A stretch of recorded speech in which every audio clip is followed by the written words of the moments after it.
If you've been on the internet long enough, chances are you've come across this ad. This is a fake mobile ad for Evony the Kingdom Returns. But when you download the game, it takes you to an entirely different game than advertised in the ad. Fake video game ads like this are ruining the gaming industry, turning innocent gamers into victims and spamming unwilling players with daily dose of misleading ads. Many users have reported downloading games like Evony and getting spyware installed on their PC. Others get so hooked on the manipulative monetization practices that they go into debt trying to escape it. It's a nightmare for the entire industry, but it leaves a lot of questions unanswered, like how the fuck are these games still running ads? Who keeps giving them money? And most importantly, with the current public awareness, are we finally seeing the death of these fake video game ads?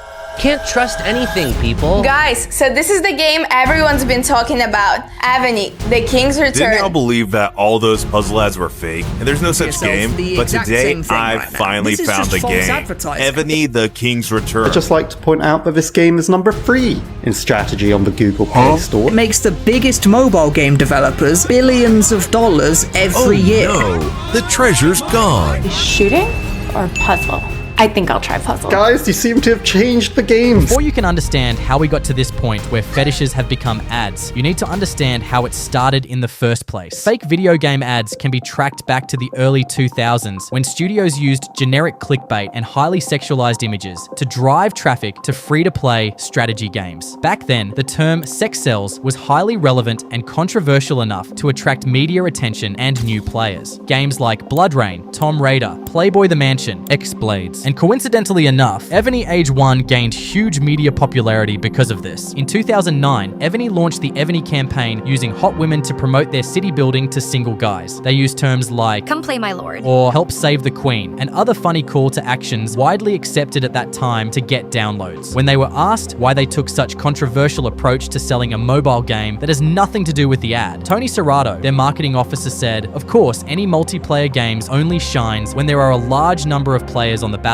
Our goal, like any other game, was to get as many people playing as possible. What's crazy is that it actually worked. According to sources, over 19 million people downloaded the game in its first year through this shady model of advertising. Some called it genius, others called it misleading. But one thing we know for sure is that it laid the foundation for the future of mobile game advertising." They advertised like this everywhere all over the net, and it became really popular. Almost all of their ads had scantily clad women in them, which is probably why they're really popular right now. As the mobile game market became saturated and highly competitive, developers sought new ways to stand out. Soon, they started testing hyper-casual games that require no skills to play, which gave them broader appeal. But here's where it starts to get dark. Instead of making games first and promoting them later, developers decided the best way to attract new players was to bait them in with fake versions of their games. Hence, they went to work, building hundreds of prototypes for testing, investing millions of dollars into creatives, and building the perfect gameplay mechanic so good that people are forced to click download. Games like Evony, the King's Return. Oh god, not this guy again. Hero Wars, Evertale, Warpath all implemented the same strategy. Build games, then build ads that don't exist, and use these ads as bait to get people to download the games. In an effort to escape regulations, some studios integrate parts of the ads into the games. Evony did this perfectly. Because this game you see in the advert does exist inside of Evony the King's Return. See, it's a mini game that you can play inside of Evony. You can play it for free for about half an hour before the levels run dry and you have to start engaging with the base building mechanics that most of the game is centered around. So to any government agency looking in, you didn't technically falsely advertise your product. This game is inside the mobile app that it's advertising. It's not false advertising, it's just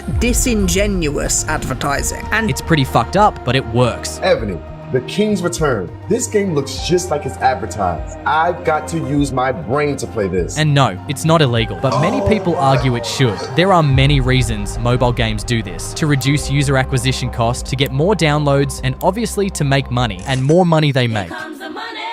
Here we go. Money talk.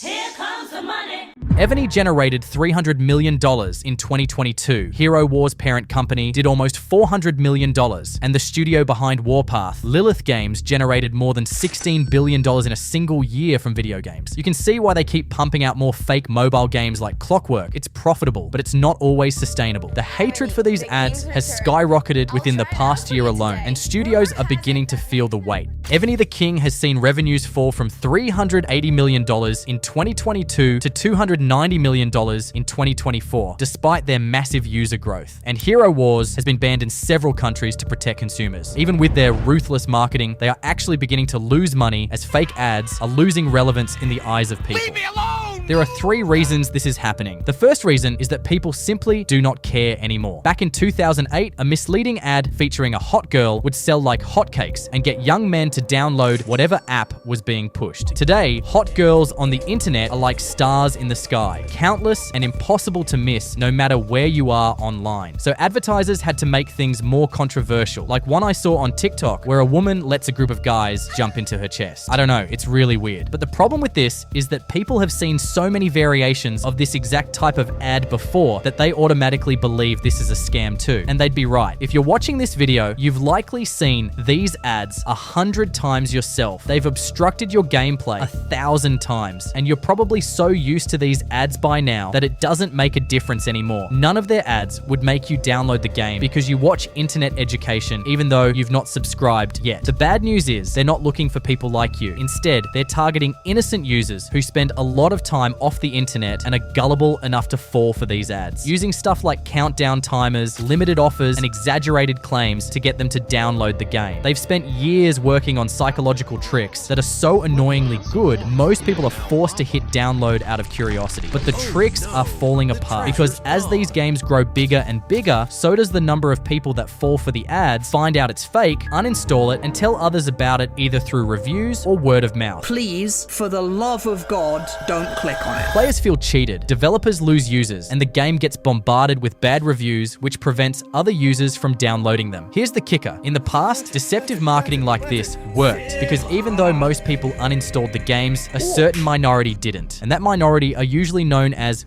whales, which is actually reason number 2. Whales are going broke. Let's be honest, Evony doesn't care about the suckers who install and uninstall their game after finding out it's a scam. Instead, they care about people like him, whales with thousands of dollars to spend on their favorite games. Who can buy loot boxes, skins, characters that increases their likelihood of winning? Whales who spend all day, every day playing one game. The type who doesn't care about predatory monetization systems, who just want to have a good time playing a decent game until they unfortunately get addicted in the process. 出すのに多分5万ぐらいかかってて、それをオーグレベル5っていう風にしたかったので、まあそれでかける5なんで25万以上です。They hook you in with the fake ads, then they make you develop an addictive gaming habit through loot boxes, limited edition skins, leaderboards, speed ups, beginner only discounts, VIP time, artifacts, and once you're obsessed enough to spend, you become a whale, and your only goal in life is to keep paying. The socially accepted way of behaving in your game should be paying. These players are where the real money is made, because they don't just subsidize the cost for other players, they keep the lights on for the studios. One mobile game study found that half of free-to-play games in-app purchases came from 0.15% of players. Let that sink in. Half of in-game purchases came from 0.15% of players. It goes to show the power whales hold in the mobile game economy. In some cases, whales are even assigned personal agents to cater to their needs, given early access to new features, and have their feedback prioritized above everyone else's. You know where else whales get treated like that?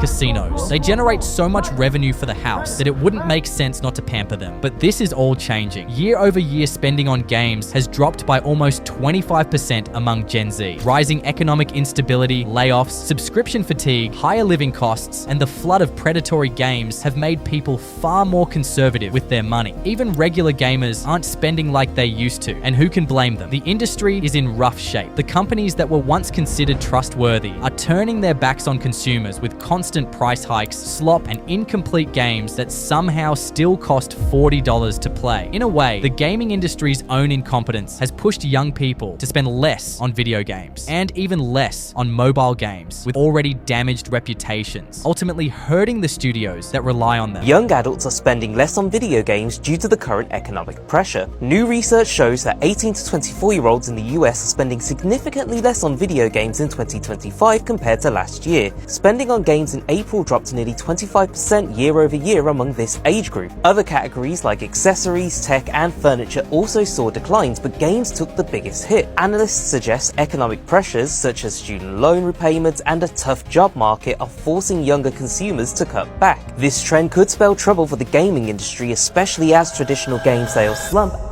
The third and final reason is public awareness. The practice has been so widespread for so long that users have come to expect mobile game ads to be misleading. A general skepticism towards all game ads, even truthful ones, is now common, meaning the fake nature is no longer surprising to most people who spend an average amount of time on the internet. Fake game ads also cost these studios bad reviews, which affects their visibility on the App Store. So while it seems like they may be getting millions of downloads, the long-term cost of running shady businesses like this is more damaging to the companies than you would expect. These video games proved they could make money without selling a good product. What's scary is that other studios have begun copying their formula with games that focus on exploiting users' psychology for profit instead of just making something people love and want to pay for willingly. It begs the question, is this the future of gaming? Misleading game ads that never deliver on their promise? Are we just to consume slop for shareholders until our pockets run dry? Or is this a once-in-a-lifetime opportunity for indie studios to make a necessary comeback and show the rest of the industry how to make actually good games people want?